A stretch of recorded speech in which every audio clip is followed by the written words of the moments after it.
This is the Ogre from MattOgre.com and WeTheArm.com, and I had a question about where to lube an AR-15. One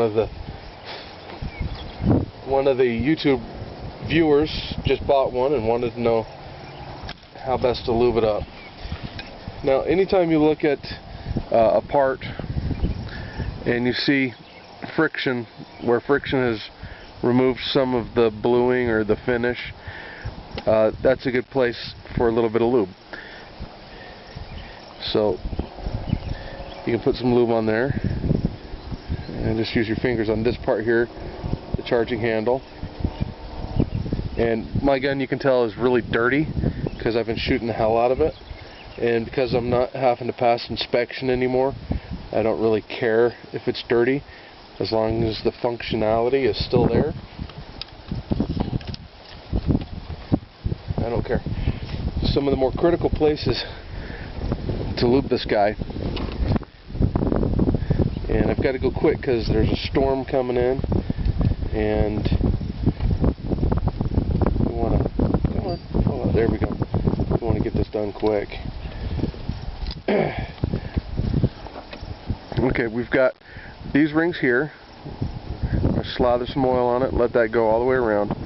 Okay, we got this ring right here, same thing, and then we've got all these little locking lugs going around there. That likes to get some oil too, so we're just going to put some oil on here. What kind of oil you use a really good synthetic. Right here I'm just using some of the oil that I just keep in the range bag. It's a CLP type stuff from Smith & Wesson, and as far as an oil goes, it's okay. I wouldn't go out of my way to buy any of this. It's alright, but there's definitely better out there. So we got lots of oil on there, nice, good, and lubey. Another good place to put some oil is oil from around my fingers here. I'm just going to go around that bit right there.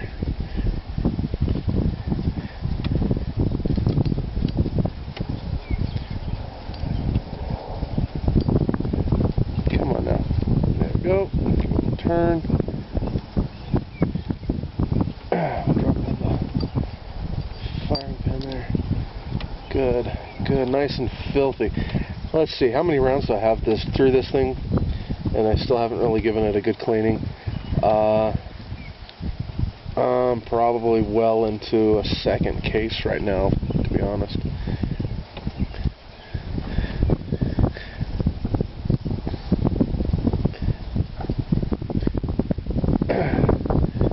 Okay, now you've got these little rails right here going along the top of the bolt carrier.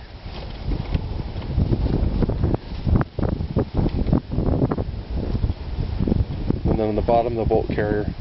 Now these rails are pretty much where that part slides inside the receiver, so we're going to lube that up really good. This right here is what drags across the last round in the mag there, and you want to feel that action.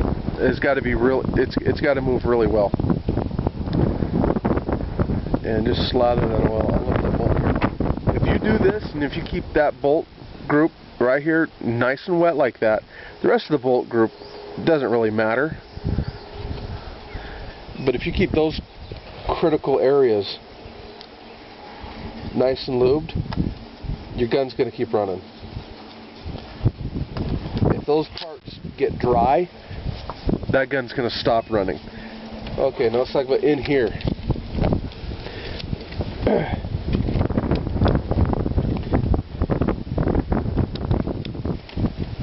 You've got a little part way down here, and you're not even going to be able to see it here in the camera very well. And I don't have a pocket enough to point out. Yeah, here we go. Okay, right down in there, that's where the sear and the hammer meet, and that's where your trigger pull. That's the feel of your trigger pull is affected by whether that gets gritty or if it wears improperly. And so what I'm going to do is I'm just going to let a drop of oil slide right down into there. Nice and gooey on top of there. safety switch on the internals there, and that's pretty much it. So when that part here comes down, catches on stuff, the trigger pull should feel really good now. Yeah, look at that. Brakes clean. Great. And that's it. Weapon safe, close the dust cover, lock it up. For an AR-15, that's all you have to do. And you can tell mine are real dirty. We're out shooting it.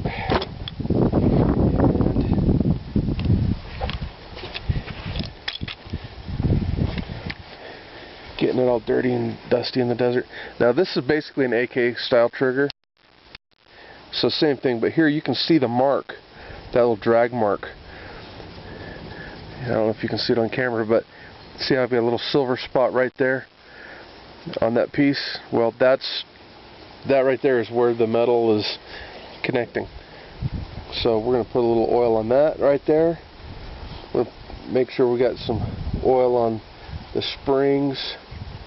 And just strategically drop oil on top of those parts, and that oil is going to work in there nice and neat together. Okay, now for the SIG 556, we're going to want to lube these at. It's right over here. Oh, I got some thunder coming. Yes, more rain here.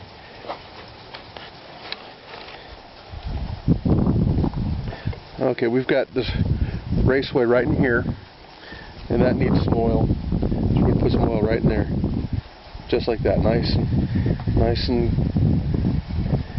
drippy. And I'm getting a little oil on my gun case here. Don't really care, not so much. Oil along that part, and oil along inside these raceways. You can see where the bolt carrier drags. And we're just going to slather oil right in there, okay, along those rails. Lube those rails nice and good, and that bolt carrier is going to, as it goes around and around there, up and down, it's going to take care of everything it needs to do.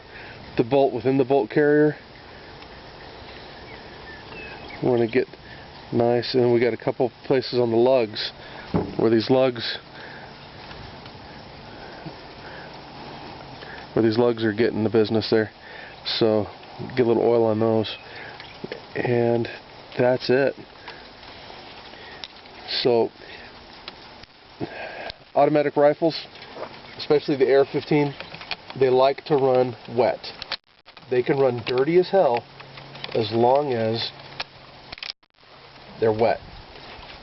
A little oil on that so it doesn't bind up.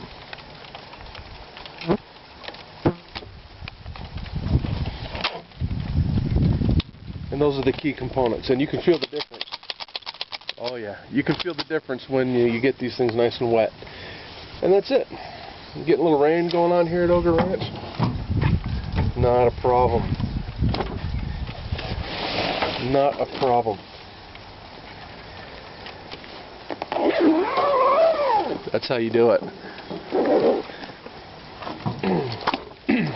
Real quick, I'm going to show you something that came in the mail from Sig Sauer. Sig's got this holster that they sent me because I bought a 229. They had this promotion where if you buy a 229, you send it in, you get a tactical flashlight and a holster.